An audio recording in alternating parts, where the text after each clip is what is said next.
नमस्कार competition exam के प्यारे विद्यार्थियों। आशा है कि आपकी पढ़ाई है वो बहुत अच्छी चल रही होगी। देखो, जनरल साइंस का अपने लास्ट टाइम में टॉपिक चल रहा था एंडोक्राइन ग्लैंड या अंतःस्रावी तंत्र या अंतःस्रावी ग्रंथियां, जिसका कुछ एक पार्ट अपने ने किया था। अब इसी टॉपिक को आगे अपने कंटिन्यू करेंगे। ठीक है, देखो ध्यान से, अपने ने पहले वाली क्लास में अपने ने पढ़ा था कि बॉडी के अंदर 3 टाइप की ग्लैंड पाई जाती है। एंजाइम के बारे में, कुछ हार्मोन के बारे में नॉर्मल जानकारी अपने ने डिस्कस की थी। ठीक है, देखो आज अपने ह्यूमन बॉडी की एंडोक्राइन ग्लैंड पढ़ेंगे। एंडोक्राइन सिस्टम में देखो gland of human body topic है, ग्लैंड ऑफ ह्यूमन बॉडी। ठीक है, ग्लैंड ऑफ ह्यूमन बॉडी या मानव शरीर की ग्रंथियां। ठीक है, टॉपिक है मानव शरीर की ग्रंथियां। और मानव शरीर की ग्रंथियां हैं वो थोड़ा अपने 11th और 12th के बेस तक डिस्कस करेंगे, पूरा का पूरा टॉपिक, ताकि आप कोई भी कंपटीशन एग्जाम की तैयारी कर रहे हो उसमें कहीं भी आपको कोई दिक्कत ना आए एनसीईआरटी के हिसाब से। देखो ध्यान से, सबसे पहले अपने मानव शरीर की ग्रंथियों में छोटा सा डायग्राम बनाते हैं भैया। देखो ध्यान से, इस प्रकार से मानव शरीर के अंदर कौन कौन सी ग्रंथियां हैं वो पाई जाती है। ठीक है, इस प्रकार से अपने मानव शरीर के अंदर ग्रंथियां हैं वो देखेंगे। देखो ध्यान से, इस प्रकार से देखो, सबसे पहले ब्रेन के अंदर होती है 3। ठीक है, ब्रेन के अंदर होती है 3। एक का नाम क्या होता है? हाइपोथैलेमस। इसके बाद में दूसरी होती है कौन सी? पिट्यूटरी को कहा जाता है पीयूष ग्रंथि। ठीक है, इसके बाद में तीसरी होती है पीनियल को पीनियल ही कहा जाता है। ठीक है, इसके बाद में गले के अंदर, ये तो हो गया हेड पार्ट अपनी बॉडी का। ठीक है, हेड पार्ट के बाद में गले के अंदर अपनी ग्रंथियां पाई जाती है 2, इस प्रकार से। ठीक है, इस प्रकार से गले के अंदर ग्रंथियां पाई जाती है, टोटल कितनी? 2। देखो, एक तो होती है थायराइड। ठीक है, थायराइड। इसके बाद में दूसरी कौन सी होती है? दूसरी होती है पैराथायराइड। ठीक है, ये ऊपर वाला हेड पार्ट हो गया। इसके बाद में नेक पार्ट हो गया। नेक पार्ट के अंदर पाई जाती है कितनी? 2। यहां पर गले के अंदर एक थायराइड और दूसरी कौन सी? पैराथायराइड। आगे देखो, इसके बाद में डायाफ्राम के ऊपर का भाग, यहां पर एक वक्स भाग में, इसको थोरेक्स कहा जाता है। इसके अंदर पाई जाती है एक, जिसका नाम होता है थाइमस। ठीक है, थाइमस को थाइमस ही कहा जाता है। इसके बाद में अपने यहां पर एक पत्ती की जैसी ग्रंथि पाई जाती है, जिसको मिक्स ग्लैंड कहा जाता है। और ये होता है भैया आपका पैंक्रियाज। ठीक है, पैंक्रियाज को हिंदी में कहा जाता है अग्नाशय ग्रंथि। ठीक है, इसके बाद में अपने एब्डोमेन पार्ट में, मतलब उदर वाले भाग में, इस प्रकार से यहां पर ऊपर की ओर टोपिनुमा ग्रंथि पाई जाती है, इस प्रकार से। आगे बात समझे, इसको कहा जाता है एड्रिनल। ठीक है, एड्रिनल को हिंदी में कहा जाता है अधिवर्कक ग्रंथि। ठीक है, अधिवर्कक। इसके बाद में आ जाते हैं गोनेड्स। मेल के अंदर गोनेड्स ग्लैंड या गोनेड्स ग्रंथि इनको कहा जाता है। मेल के अंदर जो गोनेड्स होती है ना, मेल के अंदर, इन्हें कहा जाता है टेस्टिस। इतनी बात समझ आ गई? टेस्टिस को हिंदी में कहा जाता है वर्षण। ठीक है, इसके बाद में फीमेल के अंदर इस प्रकार से यहां पर होते हैं क्या? ओवरी। और ओवरी को कहा जाता है अंडाशय। इतनी ग्रंथियों के बारे में अपने डिटेल से चर्चा करेंगे, फिर अपना जो एंडोक्राइन सिस्टम है वो कंप्लीट हो जाएगा। इतनी बात आप लोगों को क्लियर हो गई। देखो, अपनी बॉडी के 5 पार्ट में अपनी बॉडी को अपने ने डिवाइड किया है। सबसे ऊपर वाला हेड, इसके बाद में यहां तक का नेक पार्ट, इसके बाद में थोरिक्स पार्ट, थोरिक्स के नीचे का एब्डोमेन और इसके नीचे का टेल पार्ट। इतनी बात समझ आ गई? सबसे पहले हेड पार्ट, मतलब अपने ब्रेन के अंदर टोटल होती है 3। पहली हाइपोथैलेमस, दूसरी पिट्यूटरी और इसके बाद में तीसरी कौन सी? पीनियल। इसके बाद में नेक भाग या गले के अंदर होती है 2। पहली कौन सी? थायराइड और दूसरी कौन सी? पैराथायराइड। इसके बाद में वक्स भाग के अंदर होती है एक, जिसका नाम क्या होता है? थाइमस। इसके बाद में पैंक्रियाज या अग्नाशय, लीफ के आकार का या पत्ती के आकार का मिश्रित ग्रंथि। इसके बाद में एड्रिनल या अधिवर्कक। इसके बाद में टेस्टिस, जो मेल के अंदर गोनेड्स होती है। और इसके बाद में फीमेल के अंदर क्या पाई जाती है? ओवरी। इतनी बात समझ आ गई? यहाँ इन ग्रंथियों के बारे में अपने को पूरी डिटेल पढ़नी है। इतनी बात आप लोगों को क्लियर हो गई? देखो, सबसे पहले अपने स्टार्ट करेंगे आज कहां से? हाइपोथैलेमस से। ठीक है, हाइपोथैलेमस से स्टार्ट करेंगे। देखो, पहली ग्रंथि का नाम है अपने पास हाइपोथैलेमस। हाइपोथैलेमस को हिंदी में हाइपोथैलेमस ही कहा जाता है, ठीक है ना, इसको हिंदी में हाइपोथैलेमस ही कहा जाता है। देखो क्या होता है, हाइपोथैलेमस के अंदर किस प्रकार से इसकी लोकेशन ब्रेन के अंदर पाई जाती है। सुनो मेरी बात है, सबसे पहले तो कोई भी ग्रंथि अगर अपने पढ़ेगी ना तो उसका ओरिजिन पढ़ेगी, मतलब उसकी उत्पत्ति पढ़ेगी, और उत्पत्ति इसकी होती है भैया एक्टोड्रमल, ठीक है ना, एक्टोड्रमल होती है। अब सुनो मेरी बात, देखो ओरिजिन या उत्पत्ति ये एक्टोड्रमल क्या चीज होती है। देखो मेरी बात सुनो कि जब स्पर्म और ओवा दोनों का फर्टिलाइजेशन होता है, आगे बात सुनिए, फैलोपियन ट्यूब के अंदर स्पर्म और ओवा का फर्टिलाइजेशन या निषेचन होता है, तो उसके बाद में एक कोशिकीय अवस्था आती है, सिंगल सेल स्टेज, जिसको जाइगोट कहा जाता है। जाइगोट के अंदर आगे चलकर क्लीवेज होता है, एक सेल से दो सेल बनती है, 2 से 4 बनती है, 4 से 8, 8 को मोरला कहा जाता है, 8 से 16, और इसके बाद में 16 से 32 जिसको ब्लास्टुला कहा जाता है। ब्लास्टुला स्टेज आने के बाद में 3 परत बन जाती है कोशिकाओं की, जिसमें से एक सबसे बाहरी परत है एक्टोडर्मल, आगे बात समझ, मतलब बॉडी का सबसे बाहर की ओर आवरण बनाती है। बीच वाली परत को कहा जाता है मेसोडर्म, आगे बात समझ, जो बॉडी के मीडियम पार्ट का फॉर्मेशन करती है। और इसके बाद में सबसे अंदर वाली एंडोड्रम, जो इंटरनल ऑर्गन की इंटरनल लेयर बनाती है, एंडोड्रम, आगे बात समझ। तो इसका ओरिजिन कैसा है, एक्टोड्रमल। एक्टोड्रमल मतलब सबसे बाहरी स्तर से बनी है, इतनी बात समझ आ गई। इसके अलावा आपके सीएनएस के अंदर, ठीक है, सीएनएस ब्रेन के प्रतिपाद 3, सीएनएस मतलब सेंट्रल नर्वस सिस्टम, केंद्रीय तंत्रिका तंत्र, दूसरा पीएनएस मतलब पीढ़ी तंत्रिका तंत्र, और इसके बाद में एएनएस ऑटोनोमस नर्वस सिस्टम मतलब स्वायत्त तंत्रिका तंत्र। आगे इतनी बात समझे, देखो ध्यान से। तो ये सीएनएस पार्ट के अंदर या फोर ब्रेन का मतलब होता है कौन सा मस्तिष्क है, कौन सा मस्तिष्क है, अगर मस्तिष्क। अगर मस्तिष्क में ये जो ग्रंथि है ना ये पाई जाती है भैया, और ये अगर मस्तिष्क की कौन से पार्ट के अंदर पाई जाती है, डाइसेफेलोन के अंदर पाई जाती है, ये बात याद रखना। आगे बात में कौन से के अंदर, डाइसेफेलोन के अंदर। देखो ध्यान से, अगर मस्तिष्क के आपके भाग होते हैं 2, एक तो सेरिब्रम और दूसरा डाइसेफेलोन, ठीक है, ये अपना होता है अगर मस्तिष्क, जिसको फोरहेड कहा जाता है। इतनी बात समझ आ गई। इसके अंदर 2 पार्ट होते हैं, एक तो सेरिब्रम जिसको पर मस्तिष्क कहा जाता है, मस्तिष्क का सबसे बड़ा भाग, ठीक है, इसी के द्वारा आपके सोचने, समझने, लिखने, जितनी भी क्रियाएं होती है ना सभी का पर मस्तिष्क के द्वारा ही कंट्रोल होती है। आगे बात समझे, पर मस्तिष्क जितना बड़ा होगा आदमी उतना ही ज्यादा इंटेलिजेंट होगा। इतनी बात समझ आ गई। मतलब पर मस्तिष्क के अंदर खांचे पाई जाती है छोटी छोटी, जितनी ज्यादा खांचे होगी पर मस्तिष्क का साइज जितना ही बड़ा होगा आदमी उतनी ज्यादा क्या होगा, इंटेलिजेंट। और जितना छोटा होगा, जितनी खांच कम होगी उतनी ही आदमी क्या होगा, कम इंटेलिजेंट होगा। और इसमें दूसरा भाग होता है डाइसेफेलोन, और डाइसेफेलोन आगे 2 पार्ट में बंटा होता है, एक तो हाइपोथैलेमस और दूसरा कौन सा, थैलेमस। इतनी बात समझ आ गई। हाइपोथैलेमस तो फोर ब्रेन का कौन सा पार्ट का पार्ट है, ये डाइसेफेलोन। इतनी बात समझ आ गई। ओरिजिन कैसा, एक्टोड्रम। आगे देखो इसके बाद में अगर बात की जाए तो हाइपोथैलेमस के अन्य नाम, अदर नेम इसके कौन कौन से, अदर नाम, अन्य नाम, अदर नेम, ठीक है। अदर नेम के अंदर इसके कौन कौन से नाम आ जाते हैं। देखो भैया, ये क्वेश्चन आपके कंपटीशन एग्जाम में पूछे जाते हैं। इसे बॉडी की कहा जाता है हेडमास्टर, ठीक है ना, हेडमास्टर ग्लैंड, हेडमास्टर ग्रंथि। इतनी बात समझ आ गई। इसे कहा जाता है बॉडी की मास्टर ग्लैंड, ठीक है। इसके बाद में इसे कहा जाता है बॉडी का सुपीरियर कमांडर, जो आपकी कंपटीशन एग्जाम के अंदर या कंपटीशन की किताबों के अंदर, कुछ किताबों के अंदर लिखा हुआ आता है। इतनी बात समझ आ गई। रीजन ये है कि बॉडी की सभी ग्रंथियों पर नियंत्रण करती है पीयूष ग्रंथि, और पीयूष ग्रंथि या पिट्यूटरी ग्लैंड के ऊपर नियंत्रण कौन करती है, हाइपोथैलेमस। इतनी बात समझ आ गई। हेडमास्टर ग्लैंड, मास्टर ग्लैंड, और इसके बाद में सुपीरियर कमांडर, ये 3 इसके अन्य नाम है जिसको उपाधियां दी जाती है। इतनी बात समझ आ गई। आगे देखो, इसके बाद में इसे सुपीरियर कमांडर, मास्टर या हेडमास्टर ग्लैंड कहा जाता है। एक एग्जांपल से समझिए, जैसे देखो एक स्कूल होता है, ठीक है, एक स्कूल का सबसे हाईएस्ट जो उच्च पदाधिकारी होता है वो हेडमास्टर होता है। इतनी बात समझ आ गई। बाकी उसके नीचे क्या होते हैं, मास्टर और उसके बाद में स्टूडेंट। इतनी बात समझ आ गई। 3 पार्ट के अंदर डिवाइडेशन कर दिया। तो हेडमास्टर, सुनो मेरी बात है कि हेडमास्टर पूरे स्कूल के ऊपर कंट्रोल करता है। इतनी बात समझ आ गई।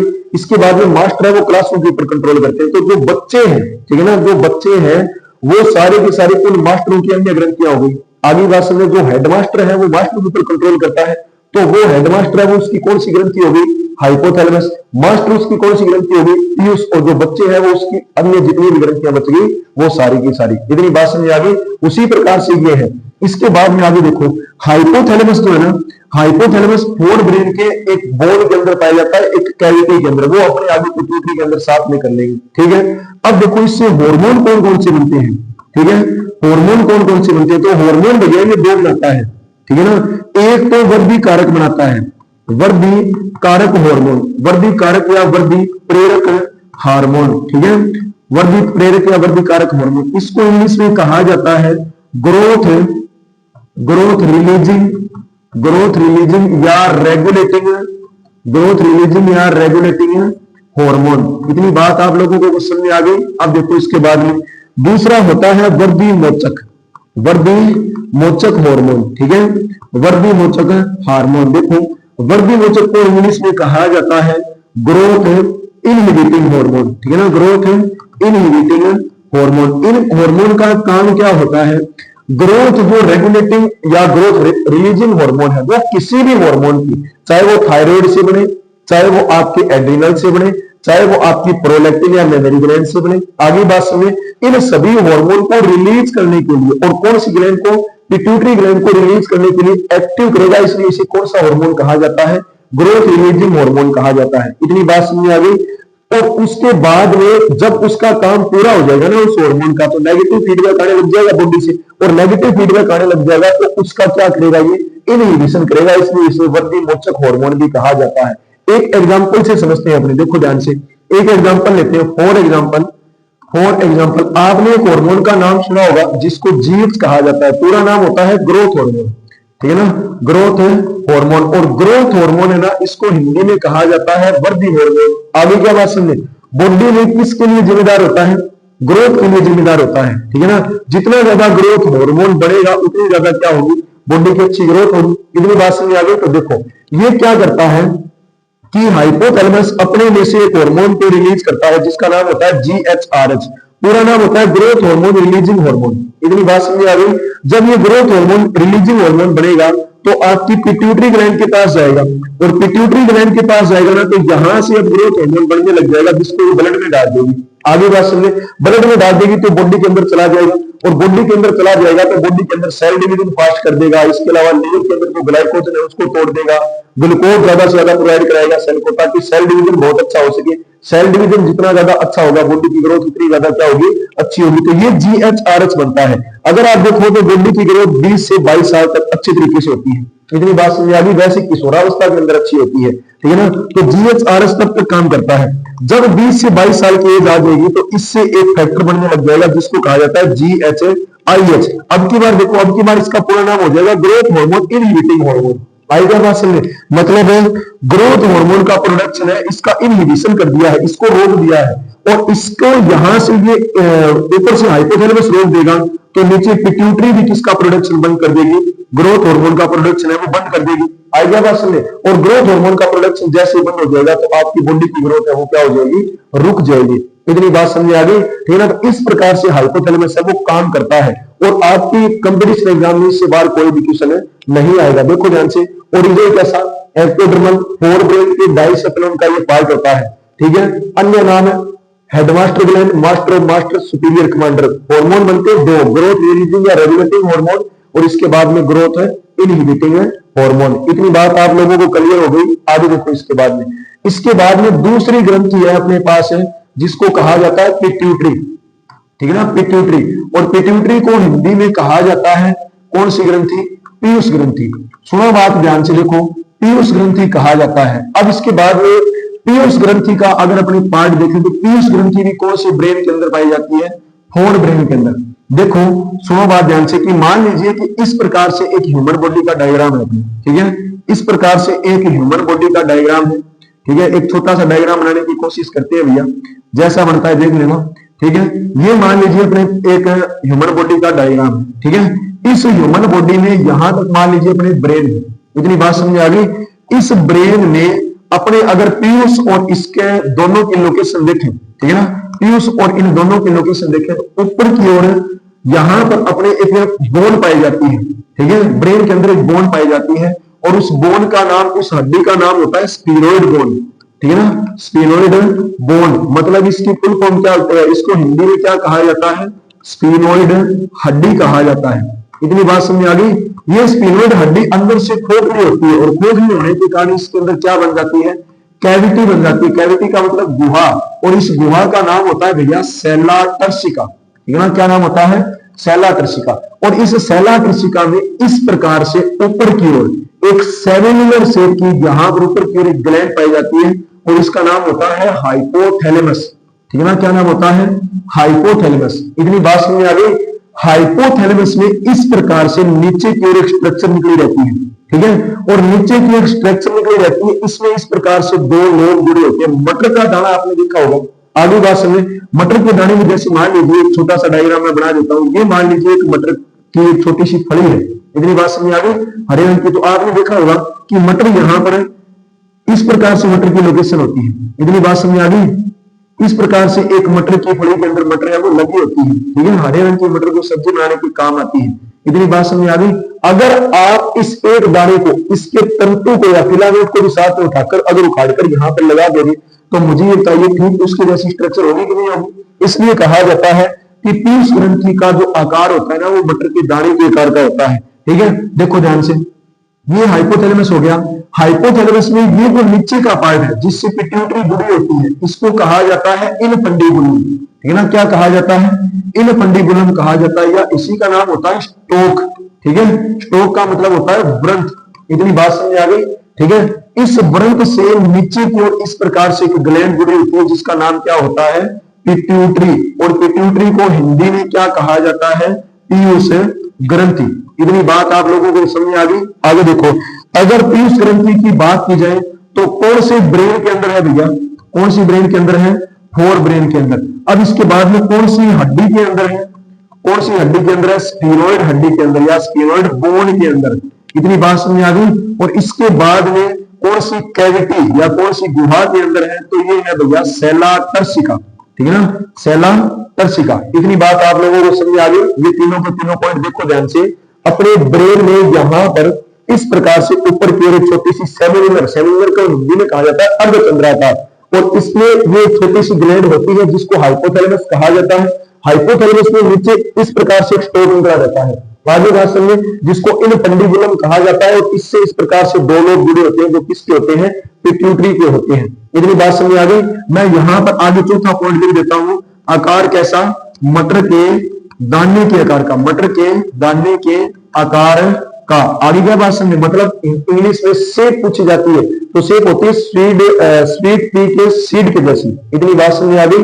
आगे देखो इसकी बात में कौन सी, अब क्वेश्चन आएगा, पिट्यूटरी ग्लैंड कौन सी हड्डी के अंदर होती है, स्फीनोइड हड्डी के अंदर या स्फीनोइड बोन के अंदर। कौन सी कैविटी के अंदर होती है, सेला टर्सिका कैविटी के अंदर। किसके नीचे लटकी रहती है, हाइपोथैलेमस के नीचे। और कौन सी स्ट्रक्चर से, इनफंडिबुलम से। और इसके बाद में पिट्यूटरी के नीचे का पार्ट क्या कहलाता है, वो इनफंडिबुलम से जो मटर के दाने की जैसी संरचना लटकी रहती है उसे कौन सी ग्रंथि कहा जाता है, पिट्यूटरी ग्रंथि कहा जाता है। कभी कभार इसका वेट भी पूछ लिया जाता है भैया, याद रखना, इसका वेट, इसका भार या इसका वजन पूछ लिया जाता है, और इसका वजन होता है 0.5 ग्राम के समथिंग इसका वजन होता है। इतनी बात आप लोगों को समझ आ गई।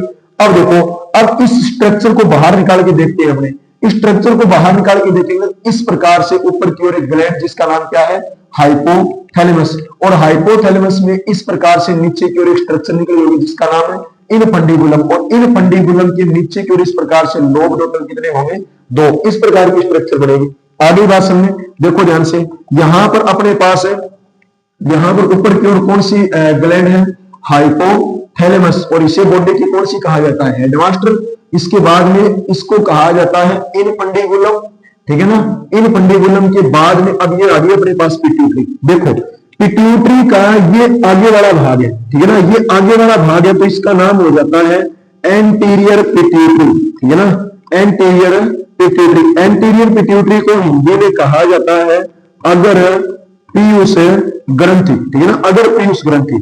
अब देखो इसको कहा जाता है पोस्टीरियर पिट्यूटरी, ठीक है, पोस्टीरियर पिट्यूटरी। और पोस्टीरियर पिट्यूटरी को हिंदी में कहा जाता है पश्च पीयूष ग्रंथि। आगे बात समझे, एंटीरियर पिट्यूटरी और दूसरी कौन सी, पोस्टीरियर पिट्यूटरी। देखो ध्यान से, एंटीरियर पिट्यूटरी का सही नाम होता है बिल्कुल एकदम क्या, एडिनोहाइपोफाइसिस। इसको कहा जाता है एडिनोहाइपोफाइसिस, ठीक है ना, एडिनोहाइपोफाइसिस। और एडिनोहाइपोफाइसिस यहाँ पर कितने परसेंट होता है, 75। इस ये जो पोस्टीरियर पिट्यूटरी होती है ना, इसको कहा जाता है न्यूरोहाइपोफाइसिस, और ये होती है कितने परसेंट, 25%। इतनी बात आप लोगों को समझ आ गई, क्लियर हो गई। आगे देखो इसके बाद में ये जो है ना, ये यहाँ पर दो लोग में बंटा होता है, एक ऊपर वाला और दूसरा नीचे वाला। इतनी बात समझ आ गई। ऊपर वाले लोग को कहा जाता है, एक जो लोग होता है ना ऊपर वाला, उसको कहा जाता है पार्स डिस्टेलिस, ठीक है ना, कौन सा, पार्स डिस्टेलिस। और नीचे वाले को क्या कहा जाता है, पार्स इंटरमीडिया, ठीक है ना, पार्स इंटरमीडिया। इतनी बात आप लोगों को समझ आ गई, ठीक है। और ये जो पोस्टीरियर पिट्यूटरी है, इसके अंदर एक ही लोब पाया जाता है और इसको नाम होता है पार्स नर्वोसा, ठीक है। अब देखो ध्यान से सुनो मेरी बात, ये यहां पर नाम आया न्यूरोहाइपोफाइसिस। यहां पर नाम फिर अपने ने न्यूरो, मतलब अपने ने इस पार्ट के अंदर न्यूरो नाम लिया है। आगे बात सुन ले, तो कहीं ना कहीं इस पार्ट के ऊपर कौन सा कंट्रोल मिलेगा, नर्वस कंट्रोल मिलेगा। नर्वस कंट्रोल का मतलब होता है तंत्रिकीय नियमन। आगे बात सुन ले, तंत्रिकीय नियमन किस प्रकार से, देखो ध्यान से, जैसे ये अपने हाइपोथैलेमस है। आगे बात सुने, हाइपोथैलेमस में अपने सीएनएस पार्ट के अंदर इस प्रकार से छोटे छोटे यहां से निकलते हैं न्यूरॉन, ठीक है ना, इस प्रकार से यहां से क्या निकलते हैं, न्यूरॉन निकलते हैं। ये मान लीजिए न्यूरॉन का डायग्राम है, और ये आकर खुल जाते हैं यहां पर इस ग्लैंड के अंदर।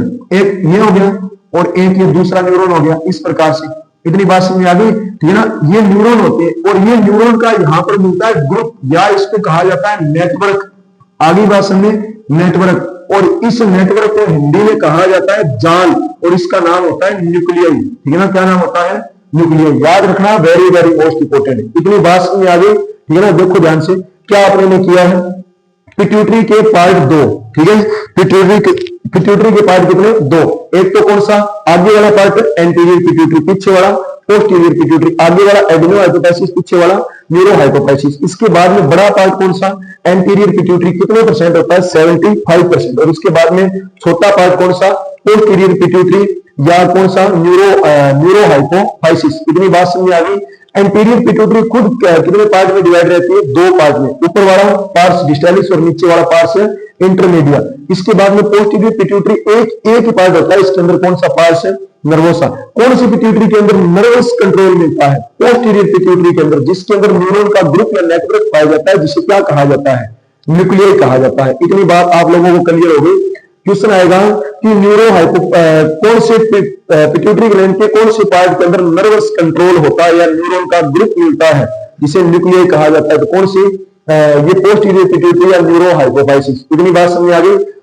क्वेश्चन आएगा कि एडिनोहाइपोफाइसिस के 2 पार्ट का नाम बताइए, तो आपको ऑप्शन मिलेगा पार्स डिस्टेलिस, पार्स इंटरमीडिया और पार्स नर्वोसा। आगे बात सुने, चौथा ऑप्शन मिलेगा ए और बी दोनों। तो ये लास्ट वाले आपके दोनों बिल्कुल एकदम क्या हो जाएंगे, सही हो जाएंगे। इतनी बात आप लोगों को क्लियर हो गई।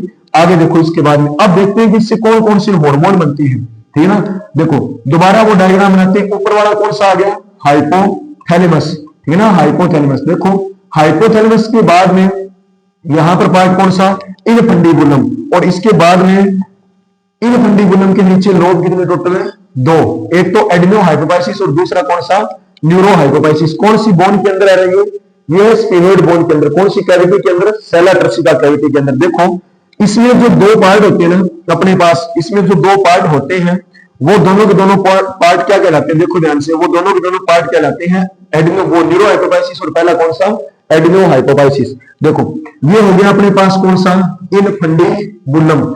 इनफंडिबुलम के बाद में यहां पर हो गया कौन सा, न्यूरोहाइपोफाइसिस, न्यूरोहाइपोफाइसिस। इतनी बात आप लोगों को समझ में आ गई। इसके बाद में इसका नाम क्या है, इसका नाम है एडिनोहाइपोफाइसिस, ठीक है ना, एडिनोहाइपोफाइसिस। देखो ये जो न्यूरोहाइपोफाइसिस पार्ट है ना, इसके दोनों हार्मोन याद रख लेना आप। ये पहला हार्मोन बनाता है एडीएच, ठीक है ना। एडीएच की फुल फॉर्म होती है anti diuretic hormone, anti diuretic hormone. इतनी बात आप लोगों को समझ आ गई। इसके बाद में दूसरा हार्मोन इससे बनता है कौन सा, ऑक्सीटोसिन। आगे बात समझे, ऑक्सीटोसिन। देखो ध्यान से, इधर देखो ADH एंटी डाययूरेटिक हार्मोन, इनको बना के यहां पर मैंने आपको बताया था न्यूरॉन का क्या मिलता है, ग्रुप मिलता है इस प्रकार से, जिसे क्या कहा जाता है, न्यूक्लियाई कहा जाता है। इतनी बात आप लोगों को क्लियर हो गई। अब देखो ये हार्मोन बना के कौन देगी, ये हार्मोन बना के कौन देगी, हाइपोथैलेमस बना के देगी, ठीक है ना, हाइपोथैलेमस बना के देगी। ये यहां पर ये केवल क्या होंगे, सिंथेसाइज, सिंथेसाइज का मतलब यहां पर इनका केवल संश्लेषण किया जाएगा। आइडिया बात समझे, देखो एंटी डाययूरेटिक नाम आ रहा है, ठीक है ना, यूरिया नाम आ रहा है, यूरिया नाम आ रहा है तो मतलब बॉडी के कौन सी सिस्टम में बनेगा, एक्सक्रीटरी सिस्टम के अंदर बनेगा, एक्सक्रीटरी सिस्टम। और एक्सक्रीटरी सिस्टम में या तो किडनी के अंदर बनेगा या किसके अंदर बनेगा, नेफ्रॉन के अंदर। इतनी बात समझ आ गई। यहां पर देखो ऑक्सीटोसिन, ठीक है ना, एक नाम होता है, दूध, दूध की प्रोटीन को कहा जाता है केसिन, केसिन के लास्ट में क्या आता है, सीन। उसी प्रकार से ऑक्सीटोसिन के लास्ट में क्या आता है, सीन। इतनी बात समझ आ गई। तो कहीं ना कहीं ये जो हार्मोन है ना, ये मिल्क से रिलेटेड है। अपने देखेंगे कि आगे दोनों क्या होते हैं, क्या फंक्शन होते हैं, ठीक है। देखो दो हार्मोन ये हो गए, इससे टोटल हार्मोन बनेंगे 6, ठीक है ना। कितने बनेंगे, 6 बनेंगे। मैं इसको थोड़ा सा रब कर देता हूं भैया, ठीक है। देखो ध्यान से, इससे टोटल हार्मोन बनेंगे 6। 6 में पहला हार्मोन है GH, GH की फुल फॉर्म होती है ग्रोथ हार्मोन, ठीक है ना। कौन से हार्मोन, ग्रोथ हार्मोन। दूसरा हार्मोन जिससे बनेगा ना, उसका नाम होता है MSH, फुल फॉर्म होती है मेलेनोसाइट, मेलेनोसाइट स्टिमुलेटिंग हार्मोन, ठीक है ना, मेलेनोसाइट स्टिमुलेटिंग हार्मोन। इतनी बात आप लोगों को समझ आ गई। तीसरा हार्मोन जिसका होता है ना, वो होता है PRL, प्रोलैक्टिन, प्रोलैक्टिन हार्मोन। इतनी बात समझ आ गई, प्रोलैक्टिन हार्मोन। इसके बाद में आगे देखो, आगे है चौथा जिससे बनता है ना, वो बनता है TSH, पूरा नाम होता है thyroid stimulating, thyroid stimulating hormone. इतनी बात आप लोगों को समझ आ गई। पांचवा इससे बनता है ACTH, पूरा नाम होता है adrenal, adrenal corticotropic hormone, adrenal corticotropic hormone. इतनी बात आप लोगों को समझ आ गई। इसके बाद में छठा इससे बनता है GnRH, पूरा नाम होता है गोनेडो, गोनेडोट्रोपिक रिलीजिंग हार्मोन, ठीक है ना, गोनेडोट्रोपिक रिलीजिंग हार्मोन। ये जो है ना GnRH, ये आगे चलकर ये गोनेड से रिलेटेड है। गोनेड्स मतलब या तो टेस्टिस में या दूसरा किसमें, ओवरी में। तो ये आगे चलकर दो बनाता है, एक होता है FSH और दूसरा कौन सा होता है LH। FSH की फुल फॉर्म होती है follicle, follicle stimulating, follicle stimulating hormone. इतनी बात आप लोगों को समझ आ गई। इसके बाद में इसका पूरा नाम होता है ल्यूटिनाइजिंग हार्मोन, ठीक है ना, ल्यूटिनाइजिंग हार्मोन। देखो बात ध्यान से, टोटल पिट्यूटरी से मुझे बताइए, ये है अपने पास, ये दोनों पार्ट कौन सी ग्लैंड के हैं, पिट्यूटरी के, ठीक है ना। पिट्यूटरी के यहाँ पर दोनों के दोनों पार्ट है। टोटल पिट्यूटरी से हार्मोन कितने बनते हैं, 8 बनते हैं। इतनी बात समझ आ गई। टोटल पिट्यूटरी से हार्मोन कितने बनते हैं, 8 बनते हैं। देखो कौन कौन से, एक तो कौन सी पिट्यूटरी है, पोस्टीरियर पिट्यूटरी, ठीक है, और दूसरी कौन सी पिट्यूटरी है, एंटीरियर पिट्यूटरी, ठीक है। पोस्टीरियर पिट्यूटरी से टोटल हार्मोन कितने बनती हैं, 2। पहले का नाम क्या है, ADH, पूरा नाम क्या होता है, एंटी डाययूरेटिक हार्मोन। इतनी बात समझ आ गई। इसके बाद में दूसरा हार्मोन कौन सा, ऑक्सीटोसिन, कौन सी पिट्यूटरी से, पोस्टीरियर पिट्यूटरी से। ऐसी पिट्यूटरी जिसके ऊपर हाइपोथैलेमस का कौन सा कंट्रोल पाया जाता है, नर्वस कंट्रोल पाया जाता है। इतनी बात समझ आ गई। मतलब ये हाइपोथैलेमस इसको बनाकर देगा पोस्टीरियर पिट्यूटरी को और बोलेगा कि ले बहन जी तू इसको आगे सप्लाई कर दे। इतनी बात समझ आ गई। ये वो 6 हार्मोन है जो पिट्यूटरी खुद बनाएगी और खुद बना के किसमें डालेगी, ब्लड के अंदर डालेगी। जिसमें पहला कौन सा है, GH, फुल फॉर्म क्या होती है GH की, ग्रोथ हार्मोन। इतनी बात समझ आ गई। दूसरा कौन सा है MSH, पूरा नाम मेलेनोसाइट स्टिमुलेटिंग हार्मोन। इतनी बात समझ आ गई। तीसरा है PRL, पूरा नाम प्रोलैक्टिन हार्मोन। इसके बाद में TSH, पूरा नाम थायराइड स्टिमुलेटिंग हार्मोन। इसके बाद में ACTH, पूरा नाम एड्रिनल कोर्टिकोट्रोपिक हार्मोन। इसके बाद में GnRH, गोनेडोट्रोपिक रिलीजिंग हार्मोन। और ये बनाता है 2 भैया, FSH, फॉलिकल स्टिमुलेटिंग हार्मोन। और इसके बाद में LH, ल्यूटिनाइजिंग हार्मोन। इतनी बात समझ आ गई। ये 6 के 6 हार्मोन किससे बनते हैं, आपके वो 8 के 8 कौन किससे बनते हैं, पिट्यूटरी ग्लैंड से बनते हैं। इतनी बात आप लोगों को क्लियर होगी। इधर देखो ध्यान से, यहां पर देखो सबसे पहले आया है एमएसएच। एमएसएच अगर अपने देखें तो वैसे पीनियल ग्लैंड के ऊपर भी ये काम करता है, ठीक है। तो पहली ग्लैंड आ गई पीनियल, इसके बाद में प्रोलैक्टिन रिलीजिंग हार्मोन, ये मेमोरी ग्लैंड या स्तन ग्रंथि पर काम करता है। इसके बाद में टीएसएच किसके ऊपर कंट्रोल करेगा, थायराइड के ऊपर। एसीटीएच किसके ऊपर कंट्रोल करेगा, एड्रिनल के ऊपर। इसके बाद में जीएनआरएच किसके ऊपर कंट्रोल करेगा, गोनेड्स के ऊपर, मतलब टेस्टिस। और दूसरा किसके ऊपर कंट्रोल करेगा, ओवरी के ऊपर। बताइए, अब बताइए मुझे, पिट्यूटरी ने सभी ग्लैंड के ऊपर कंट्रोल किया कि नहीं किया? कंट्रोल किया। कंट्रोल किया तो इसे बॉडी की कौन सी ग्लैंड कहा जाता है, मास्टर ग्लैंड कहा जाता है। इतनी बात समझ आ गई, बॉडी की कौन सी, मास्टर। वो सुपीरियर कमांडर था, तो ये यहां पर क्या हो जाएगा, कमांडर, या इसको कई बुकों में कैप्टन लिखा हुआ भी आता है, याद रखना। इतनी बात आप लोगों को क्लियर हो गई, ठीक है। देखो ध्यान से, ये हो गया सुपीरियर कमांडर, ये कमांडर, इसके बाद में ये हेडमास्टर, ये मास्टर। आगे बात समझे। इसके बाद में यहां पर हाइपोथैलेमस टोटल कितने हार्मोन बनाता है, 2 बनाता है। एक तो ग्रोथ रिलीजिंग और दूसरा कौन सा, ग्रोथ है इनहिबिटिंग। ये बनाती है टोटल कितने, 8 में से एक तो है एडीएच, दूसरा है ऑक्सीटोसिन, इसके बाद में तीसरा है ग्रोथ हार्मोन, चौथा है एमएसएच, इसके बाद में पांचवा है पीआरएल, छठा है टीएसएच, सातवां है एसीटीएच और इसके बाद में आठवां जीएनआरएच। जीएनआरएच में पहला एफएसएच और इसके बाद में दूसरा कौन सा, एलएच। इतनी बात आप लोगों को समझ आ गई, ठीक है। तो आज की क्लास में हम इतना ही पढ़ेंगे। ये हार्मोन बहुत अच्छी तरीके से आप अपने नोटबुक के अंदर ऐड कर लेना। बार बार अपने एक एक हार्मोन को उठाएंगे और इनके फंक्शन देखेंगे किस प्रकार से बॉडी के अंदर ये कार्य करते हैं। इसके अलावा किस प्रकार से बॉडी के अंदर ये कंट्रोल करते हैं। ज्यादा मात्रा बने तो क्या होगा और कम मात्रा बने तो भी इसके अंदर साइड इफेक्ट होते हैं। तो वो सारा का सारा अपने नेक्स्ट क्लास के अंदर करेंगे। तब तक पढ़ते रहिए। धन्यवाद।